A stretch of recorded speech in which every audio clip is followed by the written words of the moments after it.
Hi friends, good morning. இது உங்கள் TAF IAS Academy. நாம் இன்னைக்கு ஜூன் 8ஆம் தேதிக்கான நடப்பு நிகழ்வுகள் பார்க்க இருக்கிறோம். வழக்கம் போல இன்றைய நடப்பு நிகழ்வு கவனமா பாருங்க. நோட்ஸ் எடுத்துக்கிடுங்க. ஈவினிங்ல நடைபெறக்கூடிய டெய்லி கரண்ட் அஃபேர்ஸ்ல மறக்காம கலந்துக்கிடுங்க. தேர்வானது Telegram ஆப்ல நம்மளுடைய TAF IAS Academy அப்படிங்கற சேனல் நடைபெறும். இதுவரைக்கும் யார் நம்மளுடைய சேனலை ஜாயின் பண்ணாம இருந்தீங்கன்னு சொன்னா உங்களுடைய மொபைல் ஃபோன்ல Telegram ஆப் இன்ஸ்டால் பண்ணி மறக்காம சர்ச் பாக்ஸ்ல TAF IAS Academy சர்ச் பண்ணீங்கன்னு சொன்னால் நம்மளுடைய குரூப்பில் ஈஸியாக ஜாயின் பண்ணிக்கலாம். கரண்ட் அஃபேர்ஸ் தேர்வு மட்டும் இல்லாமல் நம்ம அகாடமி சார்பில் நடத்தப்படக்கூடிய இதர தகவல்களையும் இதர தேர்வுகளையும் நீங்கள் எழுதிக்கொள்ளலாம். நாளைய தினம் குரூப் 4 எக்ஸாம் எழுதியிருக்கக்கூடிய அனைத்து தேர்வர்களுக்கும் TAF IAS Academy சார்பிலும் என் சார்பிலும் மனமார்ந்த வாழ்த்துக்களை நான் தெரிவிச்சுக்கிறேன். கொஸ்டினை கூட ஒரு தடவை நல்ல முறையில் படித்து பொறுமையாக நிதானமாக கவனத்தோடு என்ன பண்ணுங்க அப்படின்னு சொன்னால் ஆன்சர் பண்ணுங்கள். கண்டிப்பாக நீங்கள் எல்லாருமே தேர்வில் வெற்றி பெற நான் இறைவனை வேண்டிக்கிறேன். சரிங்களா? ரைட். நம்ம வழக்கமாக ஞாயிற்றுக்கிழமை பார்த்தீங்கன்னு சொன்னால் வாராந்திர நடப்பு நிகழ்வுகள் தேர்வு நடத்தப்படும். நாளை தினம் குரூப் 4 எக்ஸாம் இருக்கனால நம்ம வாராந்திர நடப்பு நிகழ்வுகள் தேர்வை திங்கட்கிழமை காலையில் நான் உங்களுக்கு டெலகிராம் சேனலில் பதிவேற்றம் செய்கிறேன். நீங்கள் திங்கட்கிழமை காலையில் இதை எழுதி பாருங்கள். சரிங்களா? Okay right. நாம் இன்றைய நடப்பு நிகழ்வுகளில் முதல்ல பார்க்கக்கூடிய புத்துணர்ச்சி வாக்கியம் பார்த்தீங்க அப்படின்னு சொன்னால் கவலைகள் ஒருபோதும் வெற்றியை தருவதில்லை. சரிங்களா? முயற்சிகளே வெற்றியை தரும். சரிங்களா? நம்ம ஒரு செயலை செய்யும்போது ஐயோ நம்மளால் முடியலையே அப்படின்னு சொல்லி நம்ம வருத்தப்பட்டுக்கிட்டு இருக்கிறது அப்படிங்கிறது அந்த கவலை அப்படிங்கிறது நமக்கு என்ன பண்ண சொன்னால் வெற்றியை தராது. நம்ம செய்யக்கூடிய முயற்சி தான் என்ன பண்ணும் அப்படின்னு சொன்னால் நமக்கு வெற்றியை தரும். அதனால் கவலைகளை விட்டு நம்ம தொடர்ந்து முயற்சி செஞ்சோம் அப்படின்னு சொன்னால் கண்டிப்பாக வெற்றியாளர்களாக மாறும். சரிங்களா? கவலைகள் ஒருபோதும் வெற்றியை தருவதில்லை, முயற்சிகளே வெற்றியை தரும். சரிங்களா? ரைட். நாம் இன்றைய நடப்பு நிகழ்வுகளில் முதல்ல பார்க்கக்கூடிய தகவல் என்ன அப்படின்னு சொன்னால் ஜூன் 8ஆம் தேதியான இன்றைய தினம் அனுசரிக்கப்படக்கூடிய 2 மிக முக்கியமான தினங்களை பார்க்க இருக்கிறோம். அதில் முதல்ல நாம் பார்க்கக்கூடிய தினம் என்ன அப்படின்னு சொன்னால் உலக பெருங்கடல்கள் தினம். சரிங்களா? இந்த உலகத்தில் இருக்கக்கூடிய கடல்களை பாதுகாக்க வேண்டியதனுடைய முக்கியத்துவம் குறித்த புரிதலை மக்கள் மத்தியில் ஏற்படுத்துவதற்கான ஒரு முக்கியமான தினமாக பார்த்தீங்க அப்படின்னு சொன்னால் ஆண்டுதோறும் ஜூன் 8ஆம் தேதி உலக பெருங்கடல்கள் தினம் அனுசரிக்கப்படுகிறது அப்படிங்கிறத பார்க்குறோம். அதாவது இந்த கடல்கள் அப்படிங்கிறது பல்லாயிரக்கணக்கான உயிரினங்கள் வாழ்வதற்கான ஒரு முக்கியமான கடல்வாழ் உயிரினங்களுக்கான ஒரு முக்கியமான பாதுகாப்பு பெட்டகமாக இடமாக அமைஞ்சிருக்குது. அதே போல் இந்த பூமியில் ஆக்சிஜனை உற்பத்தி செய்வதில் பார்த்தீங்க அப்படின்னு சொன்னால் கடல்களினுடைய பங்களிப்பும் அளப்பெரியது. அந்த அடிப்படையில் கடல்களை பேணி பாதுகாக்க வேண்டியதுடைய முக்கியத்துவம் குறித்த புரிதலை மக்கள் மத்தியில் ஏற்படுத்துவதற்கான ஒரு முக்கியமான தினமாக தான் இந்த தினம் அனுசரிக்கப்படுகிறது. ஏன் அப்படி சொன்னால் இன்றைக்கி மனிதன் எப்படி தன்னுடைய சுற்றுப்புறத்தை தூய்மை இல்லாமல் ஆக்கி குப்பையும் குளமாக மாற்றி வச்சிருக்கிறானோ அதே போல் மனிதர்களுடைய கழிவுகள் எல்லாமே முக்கால்வாசி பயன்படுத்தக்கூடிய பொருட்கள் இதர கழிவுகள் எல்லாமே பார்த்தீங்க அப்படின்னு சொன்னால் கடலில் கொண்டு போய் சேரக்கூடிய ஒரு சூழ்நிலை தான் நம்ம பார்க்குறோம். அது கடலில் இருக்கக்கூடிய உயிரினங்களுக்கும் அது டேஞ்சராக அமையும், கடலும் அதனால் பாழ்படும். அந்த அடிப்படையில் கடலை பாதுகாக்க வேண்டியதோட முக்கியத்துவம் குறித்த புரிதலை ஏற்படுத்துவதற்காக உலக பெருங்கடல்கள் தினம் ஆண்டுதோறும் ஜூன் 8 அனுசரிக்கப்படுகிறது அப்படிங்கிறத பார்க்குறோம். இந்த தினத்திற்கான தீம் கருப்பொருள் என்ன அப்படின்னு சொன்னால் அவாக்கன் நியூ டெப்ஸ், அதாவது புதிய ஆழங்களை எழுப்புங்கள் அப்படிங்கிறது இந்த தினத்திற்கான கருப்பொருளாக அமைந்திருக்கு அப்படிங்கிறது குறிப்பிடுது. சரியா? இப்போ ஜூன் 8 ஆண்டுதோறும் பெருங்கடல்களை மற்றும் கடல்களை பாதுகாப்பது குறித்த புரிதலை மக்கள் மத்தியில் ஏற்படுத்துவதற்கான உலக பெருங்கடல்கள் தினமாக அனுசரிக்கப்படுகிறது அப்படிங்கிறத நாம் இந்த இடத்துல தெரிஞ்சுக்கணும். சரிங்களா? அதே போல் பார்த்தீங்க அப்படின்னு சொன்னால் ஜூன் 8ஆம் தேதி வேர்ல்டு பிரைன் டியூமர் டே அனுசரிக்கப்படுகிறது. அதாவது மூளையில் ஏற்படக்கூடிய பலவிதமான கட்டிகள். சரிங்களா? இந்த கட்டிகள் மனிதனுக்கு பலவிதமான நோய்களின் காரணமாக ஏற்படுவதற்கான வாய்ப்பு இருக்குது. அந்த அடிப்படையில் மூளைகளில் எந்த மாதிரியான கட்டிகள் ஏற்படும், எந்த மாதிரியான நோய்கள் அது தோற்றுவிக்கும், இது குறித்த சரியான அடிப்படையான புரிதலை மக்களுக்கு வழங்கி அது குறித்த ஒரு விழிப்புணர்வை ஏற்படுத்துவதன் மூலமாக அந்த மாதிரியான நோய்களிலிருந்து தவிர்த்து கொள்வதற்கான ஆரோக்கியமான நடைமுறைகளை மேற்கொள்வது குறித்த புரிதலை மக்கள் மத்தியில் ஏற்படுத்துவதற்காக பார்த்தீங்க அப்படின்னு சொன்னால் ஆண்டுதோறும் ஜூன் 8ஆம் தேதி உலக மூளை கட்டிகள் குறித்த புரிந்துணர்வு தினம் விழிப்புணர்வு தினம் அனுசரிக்கப்படுகிறது அப்படிங்கிறத பார்க்குறோம். வேர்ல்ட் பிரைன் டியூமர் டே. இந்த தினத்திற்கான தீம் கருப்பொருள் என்ன அப்படின்னு சொன்னால் பிரைன் ஹெல்த் அண்ட் ப்ரிவென்ஷன், அதாவது மூளை ஆரோக்கியம் மற்றும் தடுப்பு அப்படிங்கிறது இந்த தினத்திற்கான தீமாக கருப்பொருளாக அமைந்திருக்கிறது அப்படிங்கிறது குறிப்பிடுது. சரியா? இப்போ மூளைகளில் ஏற்படக்கூடிய கட்டிகள் எந்த விதமான வியாதிகளை நோய்களை மனிதனுக்கு ஏற்படுத்தும் அப்படிங்கிற சரியான புரிதலை மக்கள் மத்தியில் ஏற்படுத்தி தன்னுடைய வாழ்க்கையை ஆரோக்கியமான வாழ்வாக அமைத்துக் கொள்வது குறித்த புரிதலை மக்கள் மத்தியில் ஏற்படுத்துவதற்கான உலக மூளை கட்டிகள் தினம் ஆண்டுதோறும் ஜூன் 8ஆம் தேதி அனுசரிக்கப்படுகிறது அப்படிங்கிறத பார்த்தோம். இந்த தினத்திற்கான தீம் கருப்பொருள் என்ன அப்படின்னு சொன்னால் பிரைன் ஹெல்த் அண்ட் ப்ரிவென்ஷன். சரிங்களா? அடுத்த பார்க்கக்கூடிய தகவல் பார்த்தீங்கன்னு சொன்னால் அரசு இலவச செயற்கை கருத்தரிப்பு மையம். சரிங்களா, அதாவது குழந்தை பேரின்மையால் பாதிக்கப்படக்கூடிய நபர்கள் இருக்கிறாங்க இல்லையா, அவங்களுக்கு தேவைப்படக்கூடிய சிகிச்சைகளை வழங்கி கருத்தரித்தலை செயற்கை முறையில் உருவாக்குவதற்கான ஏற்படுத்தி தருவதற்கான மையம். அதாவது இன்றைக்கு உலகம் முழுக்க இந்த மாதிரியான நடைமுறை வழக்கத்தில் இருக்குது. பல்வேறு தனியார் மருத்துவமனைகள் என்ன பண்ணுறாங்கன்னு சொன்னால் இந்த மாதிரியான ட்ரீட்மெண்ட்டை கொடுத்துக்கிட்டு இருக்கிறாங்க. இந்த ட்ரீட்மெண்ட்டுக்கு அதிகப்படியான செலவும் ஆகும். நாட்டிலையும் அரசாங்கம் சார்பில் ஒரு சில மருத்துவமனைகள் இந்த மாதிரியான சிகிச்சைகள் அரசு மூலமாக மேற்கொள்ளப்படுகிறது. ஆனால் கட்டணமெல்லாம் வசூலிக்கப்படுகிறது.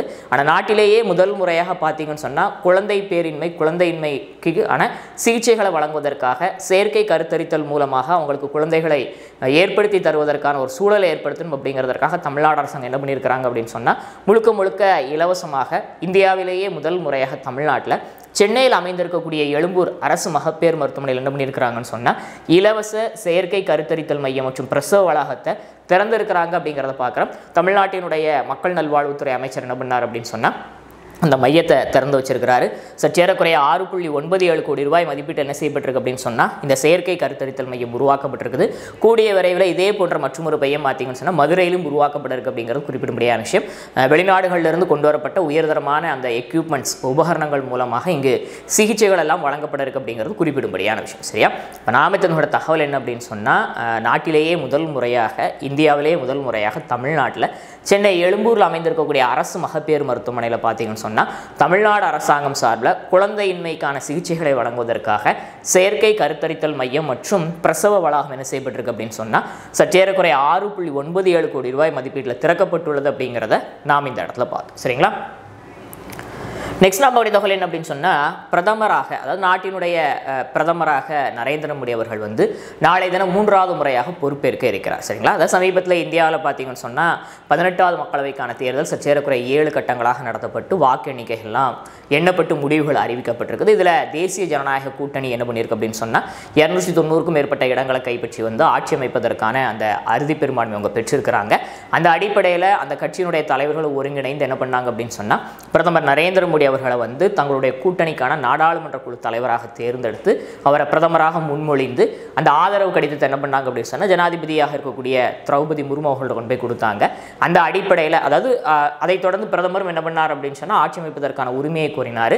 அந்த அடிப்படையில் குடியரசுத் தலைவர் என்ன பண்ணியிருக்கிறாங்க அப்படின்னு சொன்னால் இந்திய அரசமைப்பு சட்டப்பிரிவு 75(1) கீழ் உள்ள அதிகாரத்தை பயன்படுத்தி அவரை பிரதமராக நியமித்து அதற்கான ஆணையை வழங்கியிருக்கிறாங்க.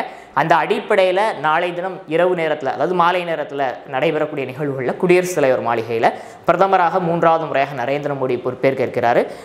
அண்டை நாட்டினுடைய முக்கியமான தலைவர்கள் என்ன பண்ணியிருக்கிறாங்க அப்படின்னு சொன்னால் இந்த நிகழ்வுகளில் பங்கேற்க இருக்கிறாங்க அப்படிங்கிறது குறிப்பிடத்தக்கது. சரியா, நாம இதனோட தகவல் என்ன அப்படின்னு சொன்னால் தேசிய ஜனநாயக கூட்டணியுடைய நாடாளுமன்ற குழு தலைவராக பிரதமர் தேர்ந்தெடுக்கப்பட்டு அதற்கான முறைப்படியான கடிதம் குடியரசுத் தலைவரிடம் வழங்கப்பட்டு ஆட்சி அமைப்பதற்கான உரிமையை பிரதமர் கோரியிருந்தார். அந்த அடிப்படையில் இந்திய குடியரசுத் தலைவர் இந்திய அரசமைப்பு சட்டப்பிரிவு 75(1) கீழ் உள்ள அதிகாரத்தை பயன்படுத்தி பிரதமராக நரேந்திர மோடி அவர்கள் நியமனம் செய்து அதற்கான ஆணையை வழங்கியிருக்கிறாங்க. அந்த அடிப்படையில் நாளைய தினம் குடியரசுத் தலைவர் மாளிகையில் நடைபெறக்கூடிய நிகழ்வுகளில் குடியரசுத் தலைவர் என்ன பண்ணுறாரு அப்படின்னு சொன்னால் பிரதமருக்கு பதவி பிரமாணம் செய்து வைக்கிறார் அப்படிங்கிறத நாம் இந்த இடத்துல பார்த்தோம். சரிங்களா, நெக்ஸ்ட் நம்ம தகவல் என்னன்னு சொன்னால் செவாலியே விருது. சரிங்களா, செவாலியே விருது அப்படிங்கிறது என்ன அப்படின்னு சொன்னால் பிரான்ஸ் நாட்டிலிருந்து வழங்கப்படக்கூடிய ஒரு மிக முக்கியமான விருது. அதாவது கலை மற்றும் இலக்கிய துறையில் சிறப்பாக செயல்படக்கூடிய நபர்களை தேர்ந்தெடுத்து அவங்களுக்கு பிரான்ஸ் அரசாங்கம் என்ன பண்ணுதாங்க அப்படின்னு சொன்னால் செவாலியே விருதை வழங்கிட்டு வராங்க.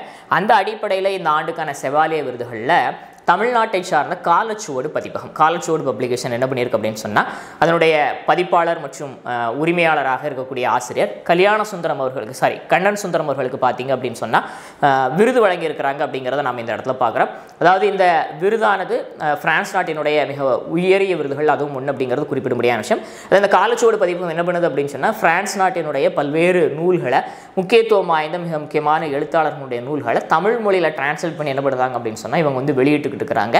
அந்த அடிப்படையில் பிரான்ஸுக்கும் இந்தியாவுக்கும் இடையே ஒரு கலாச்சார ரீதியான ஒரு உறவை பேணி பாதுகாத்தத்தில் இவருடைய பங்களிப்பை சிறப்பு செய்வதற்காக என்ன செஞ்சிருக்கிறாங்க அப்படின்னு சொன்னால் காலச்சுவடு பதிப்பகத்தினுடைய பதிப்பாளர் மற்றும் ஆசிரியர் கண்டன் சுந்தரம் அவர்களுக்கு டெல்லியில் நடைபெற்ற நிகழ்வுகளில் இந்தியாவுக்கான பிரான்ஸ் நாட்டினுடைய தற்போதைய தூதராக இருக்கக்கூடிய தியரி மாதம் என்ன பண்ணார் அப்படின்னு சொன்னால் இந்த செவாலியே விருதை வழங்கி கௌரவப்படுத்தியிருக்கிறார் அப்படிங்கிறத நாம் இந்த இடத்துல பார்க்க. சரியா, நாம் தெரிந்துகொண்ட தகவல் தமிழ்நாட்டை சார்ந்த காலச்சுவடு பதிப்பகம் என்ன பண்ணுது அப்படின்னா பிரான்ஸ் மொழியில் இருக்கக்கூடிய மிக முக்கியமான எழுத்தாளர்கள் நூல்களை தமிழ் மொழியில் டிரான்ஸ்லேட் பண்ணி வெளியிட்டு இருக்கிறாங்க.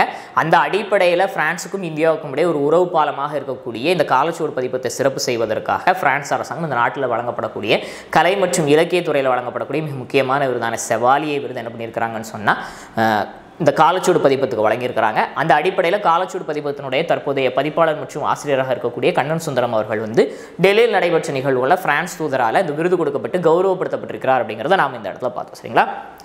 நெக்ஸ்ட் நம்ம அவருடைய தகவல் என்னன்னு சொன்னால் ஆர்பிஐனுடைய தற்போதைய கவர்னராக இருக்கக்கூடிய திரு சக்திகாந்த தாஸ் அவர்கள் தலைமையில் ஆர்பிஐனுடைய நிதி கொள்கை கூட்டம் நடைபெற்றது. இந்த நிதி கொள்கை குழு கூட்டத்தில் என்ன பண்ணியிருக்கிறாங்க அப்படின்னு சொன்னால் ரெப்போ ரேட்டை எந்த விதமான மாற்றமும் செய்யப்படலை அப்படிங்கிறத பார்க்குறோம். அதாவது 8வது முறையாக என்ன செய்யப்பட்டிருக்கு அப்படின்னு சொன்னால் ரெப்போ ரேட் அதே லெவலில் தொடர்கிறது. கடந்த ஆண்டு பிப்ரவரியிலிருந்து சற்றேறக்குறைய 8வது முறையாக தற்போது மாற்றம் இல்லாமல் 6.50% அது தொடர்கிறது அப்படிங்கிறத பார்க்குறோம். ரெப்போ ரேட் அப்படிங்கிறது என்ன அப்படின்னு சொன்னால் வங்கிகளுக்கான குறுகிய கால கடன்கள் மீதான வட்டி விகிதத்தை என்ன சொல்லுவாங்க அப்படின்னு சொன்னால் ரெப்போ ரேட்னு சொல்லுவாங்க. சரிங்களா? அதே போல் நாட்டினுடைய நடப்பு நிதியாண்டில் இந்தியாவுடைய பொருளாதார வளர்ச்சி 7.2% இருக்கும் அப்படின்னு சொல்லி ரிசர்வ் பேங்க் ஆஃப் இந்தியா கணிச்சிருக்கிறாங்க. இதற்கு முன்னால் 7% இருக்கும்னு சொல்லியிருந்தாங்க. தற்பொழுது தென்மேற்கு பருவமழை மற்றும் இதர விஷயங்கள் காரணமாக 7.2% இருக்கும் அப்படிங்கிறத கணிச்சிருக்கிறாங்க. அதே போல் இந்த ஆண்டு நாட்டினுடைய பணவீக்கம் அப்படிங்கிறது 4.5%க்குள்ளாக இருக்கும் அப்படிங்கிறத அவங்க என்ன பண்ணியிருக்கிறாங்க சொன்னால் கணிச்சிருக்கிறாங்க. அதே போல் பார்த்தீங்கன்னு சொன்னால் இந்தியாவினுடைய மொத்த தங்கம் இருப்பு எவ்வளோ டன் இருக்குது அப்படின்னு சொன்னால் இந்தியா கிட்ட சற்றேறக்குறைய 822 டன் இருக்குது. இதில் உள்நாட்டில் மட்டுமே பார்த்தீங்கன்னு சொன்னால் சற்றேறக்குறைய 408 டன்னும் வெளிநாடுகளில் 413 டன்னும் என்ன செய்யுதுன்னு சொன்னால் இருப்பு பாதுகாக்கப்பட்டு வருகிற நிகழ்வையும் ஆர்பிஐ என்ன பண்ணியிருக்காங்க சொன்னால் வெளியிட்டிருக்கிறாங்க அப்படிங்கிறத நாம் இந்த இடத்துல பார்ப்போம். சரிங்களா? ரைட். அப்போ நாம் தெரிஞ்சோட தகவல் சக்திகாந்த தாஸ் அவர்கள் தலைமையில் நடைபெற்ற ஆர்பிஐனுடைய நிதி கொள்கை குழு கூட்டத்தில் ரெப்போ ரேட் விகிதம் என்ன செய்யப்படும் சொன்னால் 8வது முறையாக மாற்றம் இல்லாமல் 6.50% தொடரும் அப்படிங்கிற அறிவிப்பு வெளியாக இருக்குது. நாட்டினுடைய பொருளாதார வளர்ச்சி நடப்பு நிதியாண்டில் 7.2% இருக்கும் அப்படிங்கிறத கணிச்சிருக்கிறாங்க. பணவீக்கம் 4.5% இருக்கும் அப்படிங்கிறதையும் கணிச்சிருக்கிறாங்க. இந்தியாவினுடைய மொத்த தங்க கையிருப்பு எவ்வளோ டன்னாக இருக்குது அப்படின்னு சொன்னால் 822 டன்னாக இருக்குது அப்படிங்கிறது ரிசர்வ் பேங்க் ஆஃப் இந்தியா வெளியிட்டிருக்கிறாங்க. சரிங்களா? அடுத்தாம் பகுதி தகவல் என்னன்னு சொன்னால் சிறப்பு அடாப்டர் உருவாக்கம். சரிங்களா? அதாவது ஜோத்பூர் ஐஐடியை சார்ந்த ஆராய்ச்சியாளர்கள் மற்றும் மாணாக்கர்கள் என்ன பண்ணியிருக்கிறாங்க அப்படின்னு சொன்னால் ஒரு சிறப்பு அடாப்டர் ஒன்று உருவாக்கியிருக்கிறாங்க. எதற்கான அடாப்டர் அப்படின்னு சொன்னால் அதாவது சோலார் பேனல் நம்ம வீட்டில் பயன்படுத்துவோம். அந்த சோலார் பேனல்லேருந்து கிடைக்கக்கூடிய கரண்டை எனர்ஜியை மின்னூட்டத்தை டைரெக்டாக எலக்ட்ரிக் வாகனங்களுக்கு பயன்படுத்துவதற்காக என்ன செய்யப்பட்டிருக்கு அப்படின்னு சொன்னால் ஒரு சிறப்பு அடாப்டர் ஒன்று அவங்க உருவாக்கி இருக்கிறாங்க அப்படிங்கிறத பார்க்கும். பெரும்பாலும் என்ன நடக்கும் அப்படின்னு சொன்னால் இந்தியாவில் தற்போது பார்த்தீங்கன்னு சொன்னால் மின்சார வாகனங்களுக்கான அந்த கொள்கைகளை இந்திய அரசாங்கம் அபரிவிதமாக வழங்கிட்டு வராங்க. நிறைய மானியம் கொடுக்குறாங்க. மக்கள் மத்தியிலையும் அது தொடர்பான ஆர்வம் இருக்குது. அதனால் நிறைய எலக்ட்ரிக் வாகனங்கள் வாங்கப்படுது. ஆனால் வாங்கப்படக்கூடிய எலக்ட்ரிக் வாகனங்களுக்கு தக்கன சார்ஜ் செய்வதற்கான நிலையங்கள் இந்தியாவில் இருக்குது அப்படின்னு சொன்னால் ரொம்ப கம்மியாக தான் இருக்குது.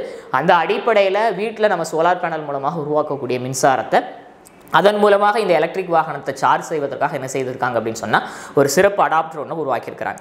ஏன்னு சொன்னால் அந்த கார் கம்பெனியோ இல்லை வேறு எதுவும் வாகனங்களுக்கான கம்பெனியோ கொடுக்கக்கூடிய அந்த அடாப்டரை பயன்படுத்தி நம்ம என்ன பண்ண முடியாது அப்படின்னு சொன்னால் டேரெக்டராக அந்த சோலார் பேனல்லேருந்து வரக்கூடிய கரண்ட் அப்படியே நம்ம சார்ஜ் பண்ண முடியாது.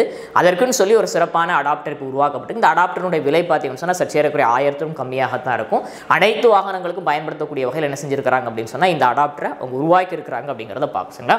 அதாவது மின்சார வாகனங்களுக்கு சூரிய சக்தியை பயன்படுத்தி சார்ஜ் அளிக்கக்கூடிய வகையிலான சிறப்பு அடாப்டரை ஜோத்பூர் ஐஐடியினுடைய ஆராய்ச்சியாளர்கள் மற்றும் மாணாக்கர்கள் இணைந்து என்ன பண்ணியிருக்கிறாங்க சொன்னால் உருவாக்கி இருக்கிறாங்க அப்படிங்கிறத நாம் இந்த இடத்துல பார்ப்போம். சரிங்களா? நெக்ஸ்ட் நான் பார்க்கக்கூடிய தகவல் என்ன அப்படின்னு சொன்னால் ஜெர்மனியில் நடைபெற்ற உலகக்கோப்பை துப்பாக்கிச் சுடுதல் போட்டி.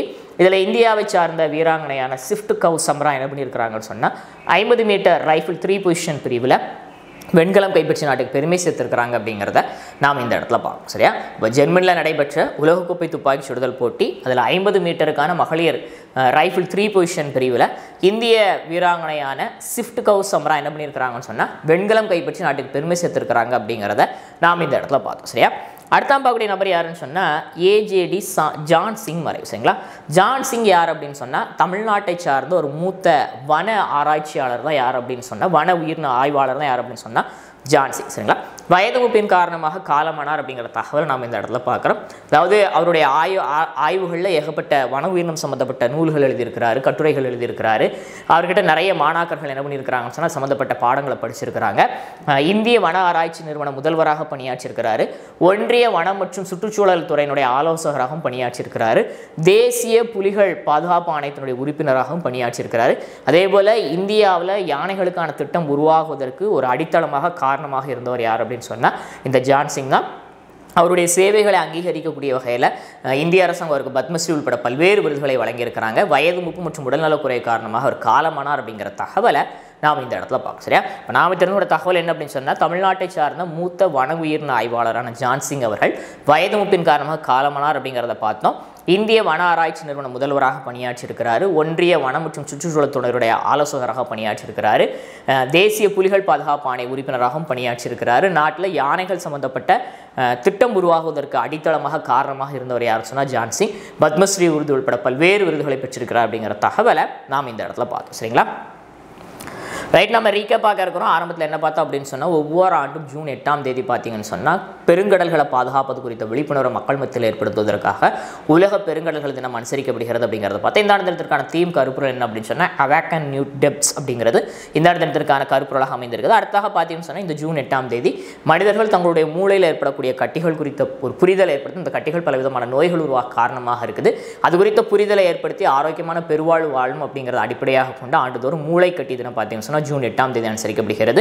இந்த தினத்திற்கான தீம் கருப்பொருள் என்ன அப்படின்னு சொன்னால் பிரைன் ஹெல்த் அண்ட் ப்ரிவென்ஷன். சரிங்களா, அடுத்து பார்த்தீங்கன்னு சொன்னால் இந்தியாவிலேயே முதல் முறையாக தமிழ்நாட்டில் மக்கள் நல்வாழ்வுத்துறை அமைச்சகம் சார்பில் என்ன செய்யப்பட்டிருக்கு அப்படின்னு சொன்னால் குழந்தை பேரின்மை சிகிச்சைக்காக செயற்கை கருத்தரித்தல் மையம் மற்றும் இலவச செயற்கை கருத்தரித்தல் மற்றும் பிரசவ வளாகம் சென்னை எழும்பூரில் அமைந்திருக்கக்கூடிய அரசு மகப்பேறு மருத்துவமனையில் சற்றேறக்குறைய 6.97 கோடி ரூபாய் மதிப்பீட்டில் தொடங்கி வைக்கப்பட்டிருக்கு அப்படிங்கிறத பார்க்குறோம். இதே போன்றது ஒரு மையம் கூடிய வரையில் மதுரையிலும் என்ன செய்யப்பட இருக்குன்னு சொன்னால் உருவாக்கப்பட இருக்கு அப்படிங்கிறது குறிப்பிடத்தக்கது. ஒரு சில ஸ்டேட்டில் வந்து அரசாங்கம் கருத்தரித்தல் மையம் நடத்தினாலும் அங்கெல்லாம் வந்து காசு வந்து என்ன செய்யப்படுன்னு சொன்னால் பணம் வசூலிக்கப்படுகிறது. ஆனால் தமிழ்நாட்டில் முதல் முறையாக இந்தியாவிலே பார்த்தீங்கன்னு சொன்னால் எந்த விதமான பணமும் இல்லாமல் இலவசமான முறையில் கருத்தரித்தல் செயற்கை கருத்தரித்தல் மையம் வந்து உருவாக்கப்பட்டிருக்கிறது அப்படிங்கிற தகவலை நாம் இந்த இடத்துல பார்த்தோம். சரிங்களா, அடுத்த பார்க்கக்கூடிய தகவல் பார்த்தீங்கன்னு சொன்னால் சமீபத்தில் நடந்து முடிந்த தேர்தலில் தேசிய ஜனநாயக கூட்டணி அதிகப்படியான இடங்களை கைப்பற்றியிருக்கிறாங்க. அந்த அடிப்படையில் அந்த கூட்டணியுடைய நாடாளுமன்ற குழு தலைவராக பிரதமர் நரேந்திர மோடி தேர்ந்தெடுக்கப்பட்டிருக்கார். அதற்கான கடிதம் வந்து குடியரசுத் தலைவர்கிட்ட வழங்கப்பட்டுச்சு.